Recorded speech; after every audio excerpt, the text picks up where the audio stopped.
Lived in a black neighborhood for quite a while. I saw how they treated white people. It's not very good, and yet all the hate is on white males. You would get beat up if you said something racial to a black person. You saw that happen? Yes. They said something like, man, the hood ain't the hood anymore, as in like they were unhappy with my response. Almost exclusively white communities exist all around the United States off of paper merely because of socioeconomics, in that if you are wealthy enough, everyone who becomes wealthy enough will buy into a more or less white-only gated community. But I would not be able to afford that outside of working my entire life to build up a bunch of businesses, but I would like to have kids. I want my kids to be taught that their ancestors did great things, not that they were the villains of history. Correct, and Arkansas is nice. As far as I know, the laws are you just need to let them know that you're going to be homeschooling, and then after that, there's no like testing that you need to do, or they don't really check up on you. The first community that really went after us was the r/. Chat, you know what? I'm gonna say what it is. This is gonna be a really weird take, but you listen to all of it. I don't mind this all-white community or whatever. You know why I don't mind it? Because if some like pretty hardcore racists want to segregate themselves or whatever, then I mean, I think that's a net win for everybody. Jewish subreddit. I had CPS come out here because they had complained to CPS trying to get my kids taken away. The health department has come out here. They just blanket made complaints to everyone. I mean, I do have Mein Kampf, but I think that's just historically relevant. Who wrote that one? Mein Kampf? Yeah. Hitler. Oh, shit. He's sort of the central villain of the 20th century. So if you don't understand what he thought, then you're, again, missing a big piece of history. Did he make mistakes? I believe so. What do you think the biggest mistake was? Invading the Sudetenland. None of the other stuff. The other stuff? Well, it depends on what you mean. Just like the Holocaust and everything. Holocaust? I don't know about all that. Everybody thinks Genghis Khan is cool and he killed more people than Hitler. The question is like how fast that will take for Hitler to be as cool as Genghis Khan. I don't know. Total brown Gorper victory. What's your favorite thing to cook? I like making tacos. That's fun. Despite the fact that we do have, taco nights sometimes, we also have traditional European food nights. I really love breaded chicken, like fried chicken. I like pizza, I like typical stuff. No, I feel like rewriting of history is always really bad. Like, I feel like as we become more towards the modern world, right? We know more about our world. We know more about things. We have a better responsibility to do better. Like, you cannot compare anything to like, oh yeah, how many people did this guy kill in the -2000s in Troy? Is that not a movie? I don't know if it happened or something. But it's like, bruh. Look, I was a big Dr. Dre guy for like my teenage years when I was like working out and everything like that. But then I was like, I don't think it is as soothing to my soul. And that goes back to just like anthropological data that we have about the difference between like rhythm and harmony. What about you? I don't listen to rap music. I listen to gospel music. Okay, who's your favorite gospel artist? Probably Skillet. You say Skrilla? Skillet. Skillet. What do they sing about? It's like a rock Christian band. Okay, cool. Hardcore, we love Jesus.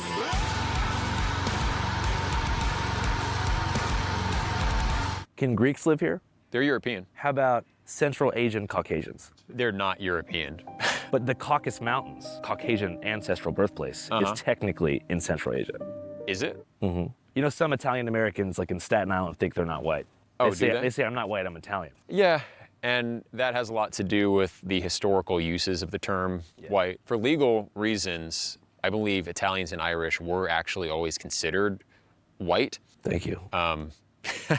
Can you show us around, you think? Sure, of course. We've all been exposed to the same sources of information online as well. We're like part of the same online subculture. I primarily use X. My algorithm is mostly right-wing political content. Nick Fuentes gets fed to me a lot. I didn't start out nearly as identitarian as I am now. Even my own comment section, in many ways, persuaded me that this stuff is more important than I was giving credit to. But it's important to remember that regardless of politics, all people fundamentally want the same thing in life and are just grown babies looking for somebody to play with. We do games, traditional, like the Highland games. Those are traditional Scottish games. Even before I lived here, I would come and visit and bring my poker set, and we would just do like very low stakes, like $5, $10 buy-in. It's just a fun night with the blokes, grand old time. And then sword fighting is one of the things I really like to do. It's with that lens that I want you to watch today's documentary, which revolves around a whites-only Christian settlement in rural Arkansas called Return to the Land. Yeah, my name's Eric Orwell. I'm the president of the Return to the Land Private Membership Association. We call it The Settlement. This is our first intentional community for people of European heritage, planning many others around the country. Yeah, we have 3 acres, the RV and the solar system and everything. So this is a homesteading project, pretty much. Yeah. Have you been able to harvest your own food? Yeah, we've gotten a lot of tomatoes, peppers, melons. What are the main tenets of the community? Well, we believe in traditional European values, traditional nuclear families, monogamy. We're not looking for the weird whatever trans things are going on now. We're not for that. Basically what you would find in traditional European religious texts, like the New Testament, like the Havamal in Norse paganism. Yo, how many people do you think live in the... Simple concept then why does he just go to Europe? Why does he just go to Europe then? If he loves Europe that much and he's somewhat in touch with his European side, we want to make this European thing. Europe is right there. You can just fly, 6-hour flight, boom, boom. This community right now. We have, I think, if you include children, something around like 35 or so. And we've got hundreds of new people accepted just in the last, few months. A lot of people are concerned about rapid demographic change, mass immigration, and just what's happening to our countries. Why not just go to Idaho? Well, because I'm not just thinking about what would be convenient or easy now for us. I'm also thinking, what will the country look like for my kids and grandkids? Coeur d'Alene, I looked up the census information, and it's dropped nearly 10% of the white population in the last 20 years. That's mostly immigration. I grew up in Montana. Did you notice a significant demographic shift in Montana? I don't know what that means. Not yet, but it's happening. It won't be long. And where'd y'all move from? I'm from Wisconsin. And whose idea was it? There's no immigration. You are benefiting from the benefits of immigration. You just won't acknowledge that. Without immigration, all these countries, they collapse. Economically, the economy collapses without immigration. It's why there's wave of immigration. You think that when they go, guys, we are immigrating in mass, you think that they're saying, guys, we are woke and we're doing this for the niceness of the people. Immigrate here. No, it's an economical thing. So you benefit from all the good things, but you over complain about the bad things. Oh my God, all this while benefiting from everything. That's crazy. The economy would collapse. China is not something. They make their own people. They have enough. They even have to stop making people. They have to put laws, I'm pretty sure, against making people. No? They have to stop them. Our purpose are dog shit. It was his idea. I did notice that race mixed kids I didn't think looked as attractive as kids who were pure race, but that's anecdotal. So going back to the very beginning, you said you grew up in Southern California? Yeah. What part of the area? The south of LA County, Colorado. Okay, cool. So you pretty much grew up in a pretty diverse area. Oh yeah, my elementary school was primarily Mexican. I remember we had some kind of cultural day, and they asked where your ancestors came from, and they were writing it on the board, and it was like Mexico, Mexico, Mexico, Mexico, England, Mexico, Mexico, Mexico. Yeah. I mean, I have no other identity I can go back to. I'm a quarter or more Norwegian, and then I'm German, and I'm English. So I can't say that I'm English. I can't say I'm German. I can't. Now post your ancestry tree thing. Let's see what's in there. I'm just saying.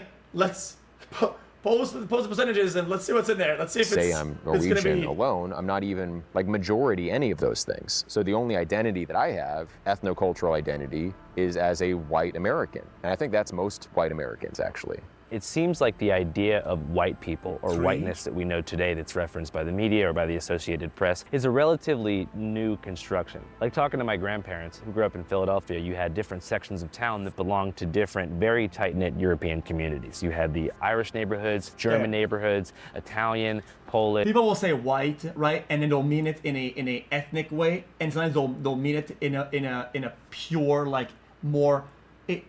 I think the definition of what people say white is always changes based on what context that they're in, is what it is. And I think it's annoying. And then with the mass influx of African Americans from the South during the Great Migrations, those lines kind of dissolved. And sometimes they mean a cultural, sometimes they mean a skin color, sometimes they mean a place of origin, and it reshapes all the time based on what the narrative is. It is what it is. I think A it's more stupid as fuck. loose unit of pan-European whites who fled the cities, and that's part of the reason that Philadelphia became so overwhelmingly black. And so now I don't know my ancestral Irish culture because it dissolved as a result of the political situation at the time. In my opinion, a lot it's of just traditions skin have color, been flat out, lost that's throughout it. the process of white assimilation. Yeah, and that's I don't give a true. shit about, That's about, definitely about part any of of it. this I shit. don't think Mexican heritage has those same issues.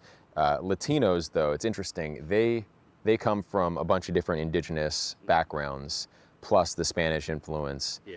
And they have no problem like seeing their commonality, and they kind of embrace it. Like La Raza, it means the race. And they're very pro this kind of unified Latino thing. Hey guys, what's up? I'm at the Waffle House. I think it's interesting. Not too far away from the RTTL settlement.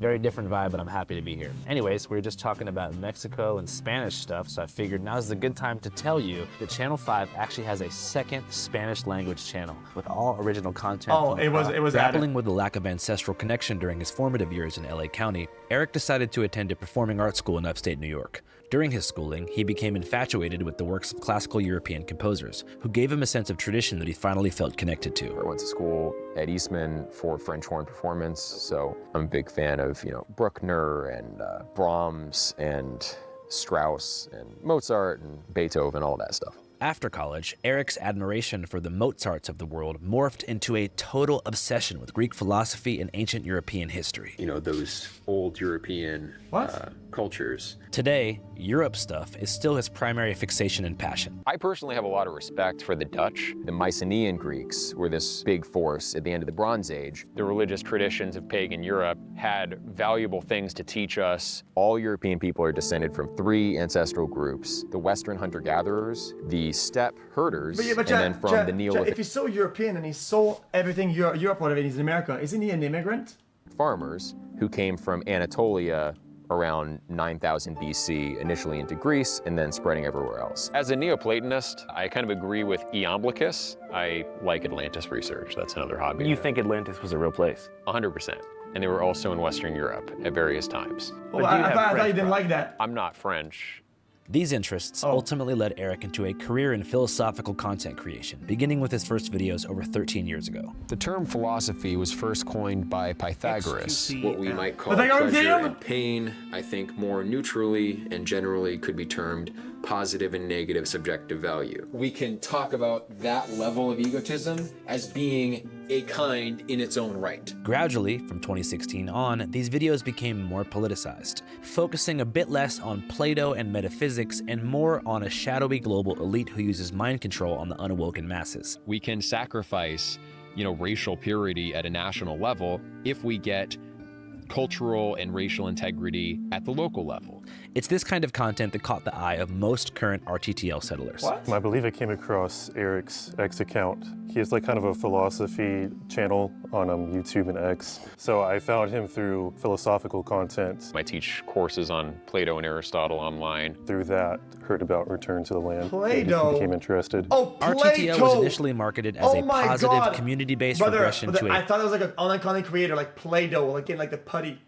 And that was like his nickname, Plato. Pre-industrial society. God, the way a state should be run is in the interest of the people, not a set of corporations, not just the ruling class, not just one man. And if you take the race stuff out of all of this, living this way does provide a pretty gratifying existence to people who've grown up in either Gen Z or millennial American society, where almost everyone is chronically online and frantically scavenging to pay rent in a limited job market. What are some things that you've built here that you're very proud of? I don't know, I probably built like 30% of that starter home, maybe like 40% of the little cabin over there. Oh yeah? The other cabin over there, I might have built like 40% of that, but Do you feel like labor gives you the most personal gratification as far as your role here? As far as my role here, yes. It's also like a good thing to keep each other responsible. Like it's very easy, as a teenager, oh yeah, I'm gonna get off of school and I'm gonna go home and play video games and do whatever else you do as a teenage boy in your bedroom for 4 hours, and then before you know it, the day's gone. Yeah. Whereas here, if me and Jonathan, we're being unproductive or whatever, we can kind of kick each other in the ass and be like, hey, I have just interrupted what's going on?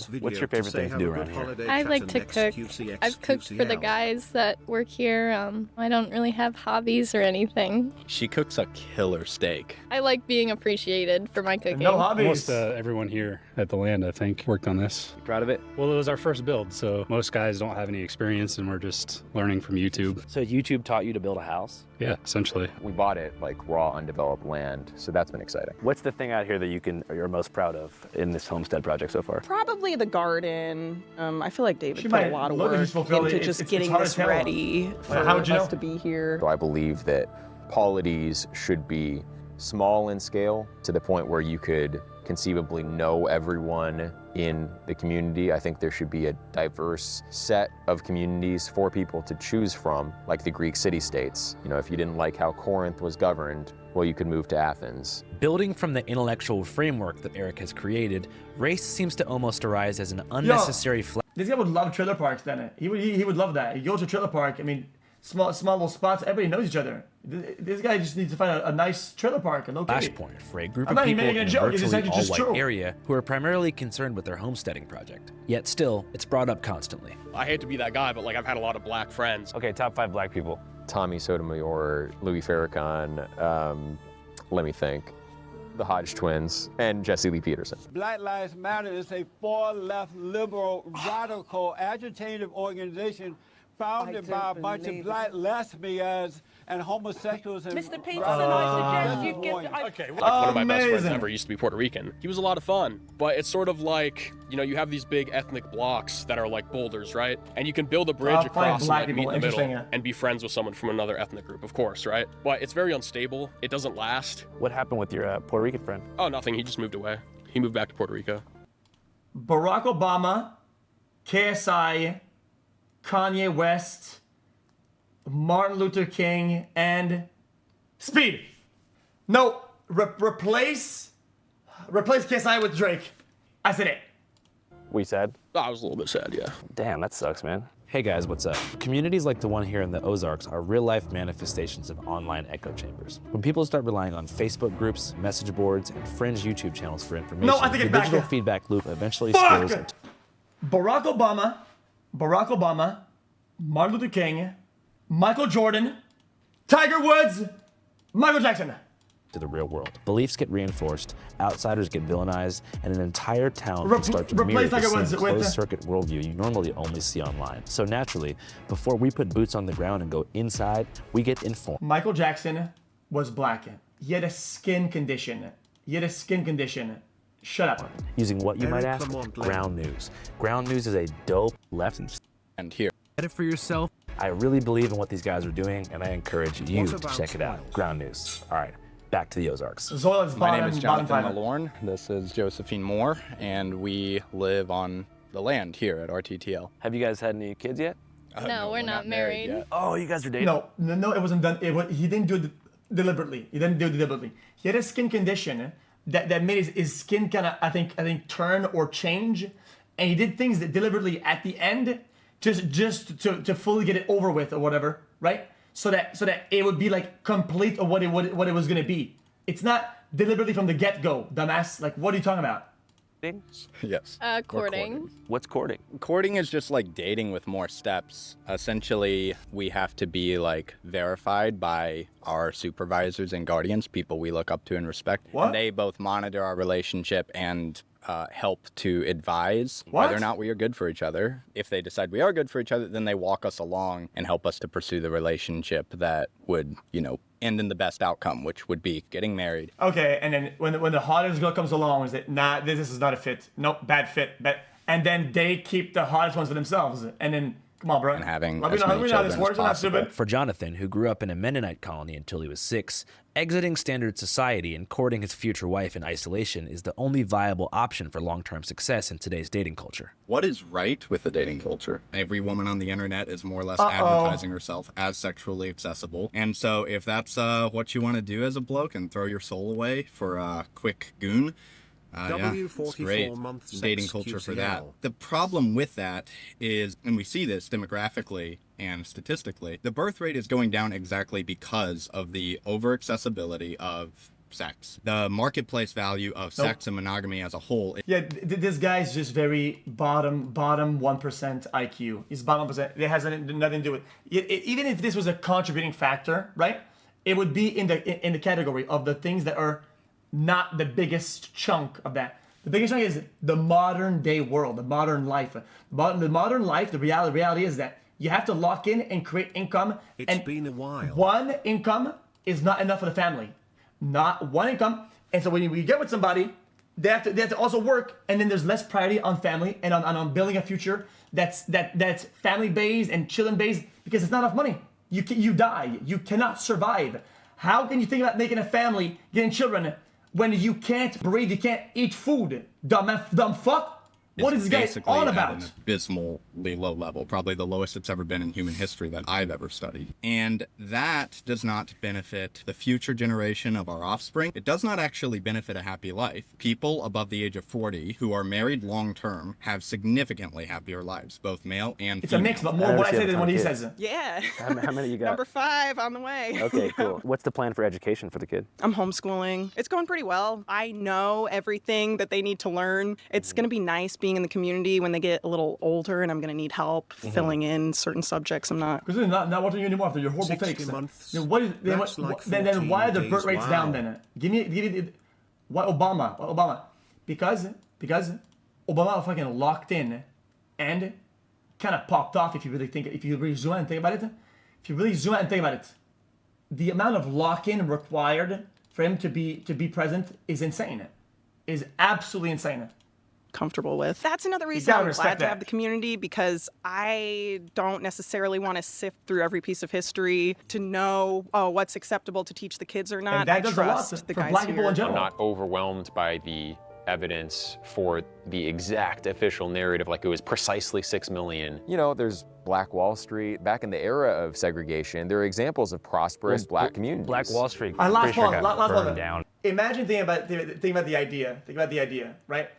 Racism is big. Racism is everywhere, systematic, whatever.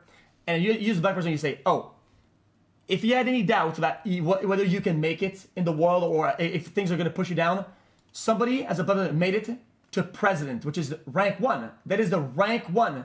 It makes it limitless. It's inspiring. It's inspiring, and I think and I hope that it did a lot for the black community. And I think that's a good thing. Yeah, I mean, if you look into the details there, that's another one of these narratives. Slavery was bad, but also everyone else practiced slavery too. North America was very sparsely populated when we got here. It's important to note that interwoven into these tropes about community building and heritage celebration is a much more intense core, and one that embraces controversial and outdated race science. Black college-educated people still tend to be more violent and criminal than white high school dropouts. Really? Oh, wow.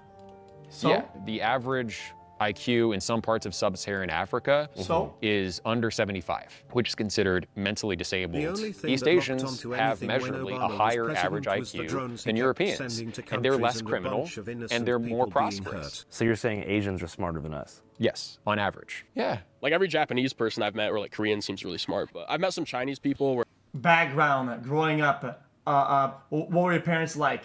What was the culture like in your area, whatever. These play into who you're going to be. And even whatever you do something later on, it doesn't matter. Some things just stay with you as what you've grown to become. And sometimes it's not, guys, it's purely genetic, blah, blah, blah. Bro, come on, bro. These like, are really, delusional as fuck. I feel like they're fudging the numbers on that one, to be honest. As far as most experts are concerned, all of these IQ numbers are fudged. Here's a bit more about that from somebody who knows his shit. It's low IQ shit. Like it's worth it. These tests were made for the purpose of figuring out who's going to do well in school. It doesn't predict terribly well to many kinds of real-world successes. There's so much it doesn't tell you. That it doesn't tell you about emotional intelligence, creative intelligence, common sense, wisdom. There's so much more to a person than just their IQ. I would say the major problem has been what's sometimes called scientific racism, but it's not really scientific. It's using the guise of science to advance racist views, because you sometimes get racial differences in different kinds of test scores, including IQ, that don't take into account where those differences may come from. Dude. Okay. Cook. This guy's cooking. He's cooking everybody. Socioeconomic background and bro, you are your early game. why do you think that if you start playing chess, even at 10 years old, you'll never be a grandmaster? Even at 10 years old, you consider this to be early. You'll never become a chess grandmaster. Why not? Because to be a grandmaster, people they start at like playing like 4-year-old, 5-year-old. It's that when the things you do early are coded into you, and it causes irreparable damage if it's bad, right? And this is what it is. Your upbringing is almost everything that you are. It's convenient for some people to say, well, look, we can divide people by nationality or socially defined race or ethnic group or religion into different IQ groups. And imagine trying to push this idea that, look at these guys. Let's say, these guys grew up with not a lot of food, not a lot of water, a lot of violence around them, bad parents, everything is crumbling around them. Oh, wow. At 15 years old, look at this IQ. So look at these guys. Bro, that's diabolical. What a stupid what a dumbass brain dead thinking process that is. They probably believe themselves that it told you something, but it didn't tell you what they thought it told you. People with high IQs are often better at convincing themselves of whatever they want. So in other words, they use their IQ for self-justification. They're better at justifying whatever they want to believe. So if they have an ideology, they may have a very weird ideology, but they'll find ways to defend it even if it's not factually accurate. I don't know the details of the people you're studying in Arkansas, but I think that making judgments about people solely on the basis of IQ. Genetics matter. It matters a little bit, yeah. But Michael Jordan is not a genius. I don't know Michael Jordan. I've never assessed him. I don't know that much about him. But he's a good example of someone with adaptive intelligence. Mm-hmm. And in terms of adaptive intelligence, I mean, wow, he's done a great job. Anyways, back to Eric and the fed-up whites of the Arkansas wilderness. What do you think was modern white America's Treaty of Versailles moment? I guess like the Civil Rights Act. You know, there's a basis for equal rights under the law, and that was kind of the nominal intention of the Civil Rights Movement, but it went way beyond that and has ended up restricting people's freedom. One counter-argument that I would make to that is that... Yo, if everybody were that smart and had such a high IQ, right? Why did it take so long for them to ban lead pipes that lowered the IQ of the world more than anything else ever? Yo, lead lowered our IQ permanently forever. If we were that smart, why did we do that then? Why did we lower our global IQ by so many points? How's the IQ? In the 1940s and 50s, World War II ends, all the returning veterans come home. The GI Bill allows returning veterans to get low-cost mortgages on new homes. This is when leviatowns were being built and suburbs were being constructed at a very rapid rate. Cul-de-sacs were sprouting up, and the American dream was hatched. You know, white picket fence, nuclear family. Now the Homeowners Loan Corporation, which basically decided who could live where, had racially restrictive covenants that said only white people can live in this area. Minorities can't live. They can only live in certain redlined zones. Civil Rights Act comes in '64 after redlining had already began, after deindustrialization made the urban cores of places like Philadelphia, Chicago, and Detroit barren, and there was a mass transfer of wealth into surrounding suburbia. So what do you think about the notion that by the time the Civil Rights Act was passed, they already had the short end of the stick? I would say that they were not at an advantage, obviously. The expectation that the black community should have reached parity in a generation is crazy. Guys, somebody said that Quebec has one of the worst lead pipe poisoning out of all Canada. Is that true? That would actually explain a lot of the behaviors from the people from my area. People are known as trash talkers, fuckheads, and morons where I'm from. It would explain a lot that because lead pipe poisoning and these things actually affect something in your brain that makes you cause you to be more aggressive. That would be impossible. It would require massive top-down social engineering and redistribution of resources. Now, we have done that over the 20th century, but I think we overcorrected. Well, for example, like small business loans, right? Like there was something that they sort of blew the water off of like 6 months ago or something like that. And it's basically a fact that if you're not a white male, like you're getting like, I forget the exact numbers, so don't hold me to it, but like $90,000 more to start a small business just because you're a minority. You know, as a white male, you're putting so much more back into the system and we're getting less and less out. It's basically parasitic. In limited cases, maybe when it's historic. historically verifiable that this person was a slave on this plantation, that plantation, the wealth went to this person. You know, if it's all on the books, then I think that's fair. Actually, some cases of reparations of that kind have taken place. So I'm all for that. But there's a more general narrative that black people are where they are in society today because of continual systemic oppression and white supremacy. And I don't think that's true at all. Do you think there's any solution in America politically that could lead to a reduction in homicides in a place like Baltimore? I think the options are remigration or death penalty. It should be noted that RTTL's opposition to the Civil Rights Act is beyond an ideological one, and it's Martin Luther King Jr.'s ghost itself that could come back and f this place up. You see, the 1964 rulings included something called the Fair Housing Act, which was designed specifically to stop things like this from happening. Isn't the Fair Housing Act technically supposed to restrict this kind of thing? Well, no, because there are exceptions for private associations, and we're not selling real estate. When people buy a share in the company that owns the land here, they're not getting a deed to land.